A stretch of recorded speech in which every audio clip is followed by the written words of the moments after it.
Chapter 5. Diagon Alley.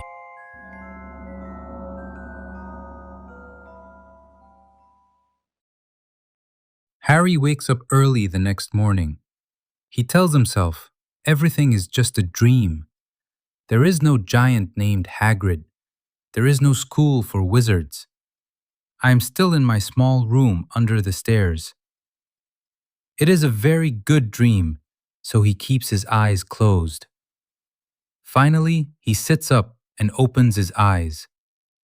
To his surprise, he is not under the stairs. He is in the old house on the rock in the ocean. On a sofa in front of him, Hagrid is sleeping. Harry cannot believe it. He is so happy. Hagrid opens his eyes, yawns, and stretches. "Good morning, Harry. I hope you slept well," says Hagrid. He looks at the sun and says, "It's time to go, Harry. We have lots to do today. We must go to London to buy your school things." Harry feels sad again. "Hagrid, I don't have any money. Uncle Vernon will not pay for the school." "Don't worry, Harry," says Hagrid as he stands up. "Your parents left you money at Gringotts. It's a bank for wizards. Gringotts is operated by goblins." "Goblins?" Harry asks. He cannot believe it. "That's right. It is the safest place in the world for your important things. I must visit Gringotts for Dumbledore, too. Do you have your things? Good.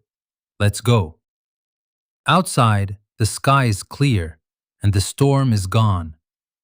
The little boat is waiting for them. "Harry," says Hagrid, "I am not allowed to use magic outside of Hogwarts, but we can go faster with magic." "I won't say anything, Hagrid," says Harry. He wants to see more magic. Hagrid takes out his pink umbrella and taps the side of the boat twice. The boat speeds away to the land. They go to the train station in the small town. A train leaves in 5 minutes for London. On the train, Hagrid asks, "Harry, do you have your letter?" Harry takes the letter from his pocket and shows it to Hagrid. "Good. It has the shopping list," says Hagrid. Harry reads the long list. He needs a uniform, 3 sets of plain black robes, a pointed hat, dragon skin gloves, and a winter cloak. He also needs books about spells, potions, herbs, magic history, and dark forces. The list includes a wand, a cauldron, a telescope, scales, and glass cups. Harry reads out loud. Students may bring an owl, a cat, or a toad, but no broomstick. Can we buy all this in London, Hagrid? If you know where to go, answers Hagrid. They arrive at the London train station and walk down narrow streets. They stop at a small, dirty bar. This is it, says Hagrid. The Leaky Cauldron. It is famous. They go inside. It is dark and dirty. People sit at tables. They all stop and look at Harry. Good Lord, says the bartender, a little old bald man. Is that Harry Potter? What an honor! He comes quickly and shakes Harry's hand with tears in his eyes. Welcome back, Mr. Potter. Everyone comes to say hello. A young, pale man comes to Harry. Professor Quirrell, says Hagrid. Harry, Professor Quirrell is a teacher at Hogwarts. Mr. Potter, stammers Professor Quirrell. I'm very happy to meet you. What kind of magic do you teach? Asks Harry. Defense against the dark arts, he answers. He seems scared to talk about it. All right, everyone, we must go. says Hagrid. Come on, Harry. As they leave, Hagrid says, See, Harry, I told you you're famous. They enter a small courtyard with only a stone wall. Hagrid takes out his umbrella. 3 stones up, 2 stones across. He taps the wall. The stones start to move and shift. A large archway appears. Behind it is an old stone street with many shops. Welcome to Diagon Alley, says Hagrid. Harry is amazed. They walk through the arch. Harry looks back and the wall closes instantly. The street is full of sun and magical shops. They sell owls, broomsticks, cauldrons, robes, and potions. Here is Gringotts, Harry, says Hagrid. They stand in front of a big white building. A small goblin in a red and gold uniform stands at the door. He has an intelligent dark face, a pointed beard, long fingers, and long feet. He bows to them. Inside, there is a huge marble hall. About 100 goblins sit on high chairs. They write in books, weigh coins, and examine gems. Good morning, says Hagrid to a goblin at the counter. We want to take money from Mr. Harry Potter's vault. Do you have his key, sir? Asks the goblin. Hagrid searches his coat pockets and finds a tiny golden key. Here it is. And I have a letter from Professor Dumbledore, Hagrid adds. It is about the secret item in Vault 713. The goblin reads the letter. Very well. Griphook will take you to both vaults. Another goblin named Griphook leads them down a dark passage. They get into a small cart on a railway and speed through tunnels. They stop at a small door. Griphook unlocks it with the key, and green smoke comes out. Inside the vault, Harry sees big piles of gold, silver, and bronze coins. The gold ones are galleons, silver ones are sickles, and bronze ones are knuts, Hagrid explains. They fill a bag with money. Now, to Vault 713, please. They go deeper into the cold tunnels. Vault 713 has no keyhole. Griphook touches the door with his long finger, and the door disappears. Inside, the room looks empty. Hagrid goes in and picks up a small package from the floor. Harry wants to know what it is, but Hagrid says, Let's go back to the surface. Outside in the sunlight, Harry feels rich. Hagrid gives him some advice. Go buy your uniform at Madame Malkin's. I have some business to do. Harry goes into Madame Malkin's robes for all occasions. Madame Malkin is a small, smiling witch in purple. Hogwarts, dear? She asks.